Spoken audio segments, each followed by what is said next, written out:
Hello everyone, अनुज homemade kitchen में आपका स्वागत है। तो चलिए आज हम बनाते हैं बिहार का फेमस मिठाई खाजा। हमारे बिहार में इस मिठाई की इतनी ज़्यादा डिमांड है कि इसके बिना हमारे यहाँ कोई शादी ही नहीं होती है। हमारे यहाँ शादी में मिठाइयों के राजा को खाजा कहा जाता है।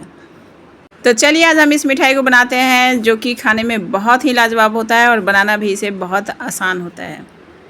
तो इस मिठाई को बनाने के लिए सबसे पहले हमें मैदे की ज़रूरत पड़ती है और इसके साथ ही हम इसमें हाफ़ टी स्पून नमक ऐड करेंगे और इसके साथ ही इसमें जाएगा मोइन के लिए घी।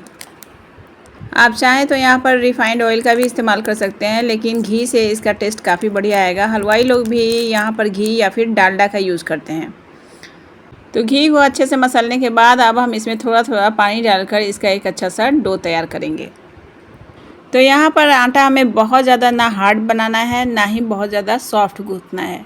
जैसा पूड़ी में हम बनाते हैं ना, आटा डो लगाते हैं ना, बस वैसा ही डो हमें यहाँ पर तैयार करना है। तो यहाँ पर हमें पूड़ी के आटे का ही डो लगाना है, क्योंकि इसे हम ढककर 10 मिनट के लिए रखेंगे और 10 मिनट के बाद ये थोड़ा सा सॉफ्ट हो जाएगा। तो चलिए अब हम इसकी चाशनी तैयार कर लेते हैं। तो यहाँ पर मैंने 1 कटोरी चीनी डाला है और पानी हम डालेंगे आधी कटोरी से थोड़ी सी ज़्यादा। और अब हम चीनी को ऐसे मिलाते हुए पकाएंगे।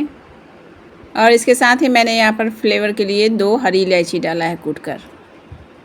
और ये देखिए चीनी हमारी घुल गई है और चाशनी भी बनकर तैयार है। ये देखिए एक तार की चाशनी हमें यहाँ पर बनानी है। तो चलिए चाशनी को हम साइड में रखते हैं और इधर आटा भी हमारा तैयार है। तो एक बार हम इसे अच्छे से फिर से मसल लेंगे और अब हम छोटे छोटे लोई काट कर उसे चिकना करेंगे। तो यहाँ पर मेरी 5 लोइयाँ बनी हैं, जिसमें से 1 लोई मेरी बड़ी है। तो यहाँ पर हमें 1 लोई को बड़ा ही रखना है और अब हम इसे चिकना कर लेंगे। तो चलिए अब हम इसे बेलते हैं। तो बेलने के लिए हमें इसे बस रोटी का शेप ही देना है। तो बेलने से पहले हम चकले पर, पूरे चकले पर सूखा आटा लगाएंगे, ताकि बेलते वक्त ये चिपके ना।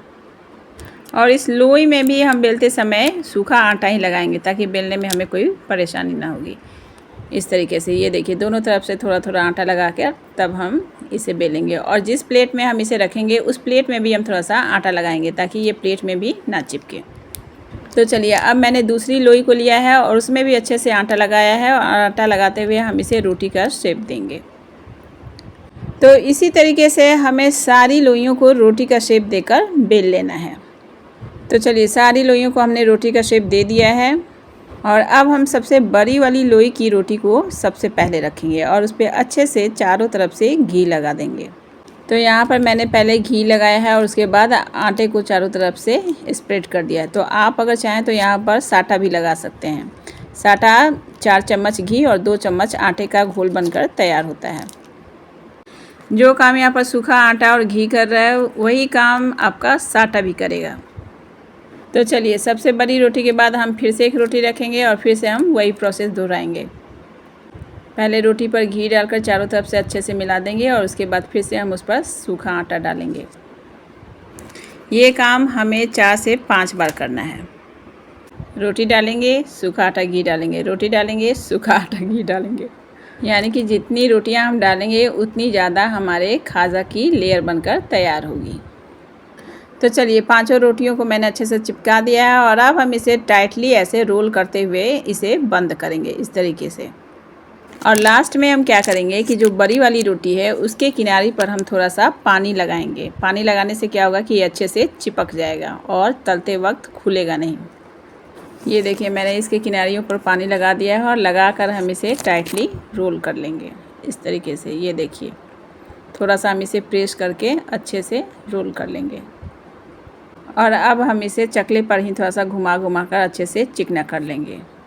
और अब आती है इसके पीसेस बनाने की बारी। तो अब हम यहाँ पर आधे आधे इंच की दूरी पर इसका कटिंग करके एक छोटा छोटा पीस बना देंगे। और पीस बनाने के बाद हम अपने उंगली से पहले थोड़ा सा प्रेस करेंगे और प्रेस करने के बाद हम इसे बेलने से थोड़ा सा बेल लेंगे। और ये देखिए हमारे खाजे का शेप तैयार है। तो यहाँ पर मैंने पहले से ही तेल गरम होने के लिए रख दिया था और अब हम एक एक कर इसमें पीस डालते जाएंगे और उसे उलटते पुलटते सुनहरा होने तक पकाएंगे। तो इसे तलते वक्त सबसे ज़्यादा ध्यान देने वाली बात यह है कि जब हम इसे तलें तो बिल्कुल हमारा गैस का फ्लेम लो होना चाहिए। अगर हम इसे हाई फ्लेम पर तलेंगे तो फिर ये बाहर से जल जाएगा और अंदर से बिल्कुल कच्चा रह जाएगा, क्योंकि इसमें 5-6 लेयर होती हैं। तो जब हम इसे बिल्कुल लो मीडियम फ्लेम पर तलेंगे तभी ये अच्छा सिक कर तैयार होगा। और ये देखिए कितना बढ़िया इसका शेप बनकर तैयार हुआ है। देख रहे हैं कितना क्रंची, कितना बढ़िया दिख रहा है। ये बहुत ही क्रिस्पी ये बनकर तैयार हुआ है। और अब हम इसे गुनगुने चाशनी में डाल देंगे। चाशनी यहाँ पर बहुत ज़्यादा गर्म नहीं होना चाहिए, चाशनी गुनगुना ही रहना चाहिए। और अब हम इसे उलटते पुलटते हुए इसे चाशनी में डुबाकर लगभग 1 मिनट तक रखेंगे। और ये लीजिए हमारा शानदार सा खाजा बनकर तैयार है। ये देखने में जितना क्रिस्पी लग रहा है, खाने में भी बहुत ही ज़्यादा थोड़ा सा जूसी, थोड़ा सा क्रिस्पी, इसमें हर चीज़ का टेस्ट आता है। गरम गरम अगर आप इसे खाइएगा तो ये काफ़ी जूसी लगेगा और थोड़ा सा ठंडा होने के बाद ये क्रिस्पी हो जाता है। इसके लेयर्स भी बिल्कुल बिखरे नहीं हैं, बहुत सुंदर लग रहा है देखने में और खाने में तो टेस्टी है ही। तो फिर देर किस बात की है, शादियों का सीज़न आने में तो अभी काफ़ी टाइम है, लेकिन अभी रक्षाबंधन आ रहा है तो आप इसे बनाकर स्टोर करके रख लीजिए और अपने अपने भाइयों को खिलाइए और नेक के तौर पे मोटी रकम वसूल कीजिए। मैं भी अपने भाइयों से ऐसा ही करती हूँ। तो फिर मिलते हैं नेक्स्ट वीडियो में, तब तक के लिए खाजा खाइए, मस्त रहिए, बाय बाय।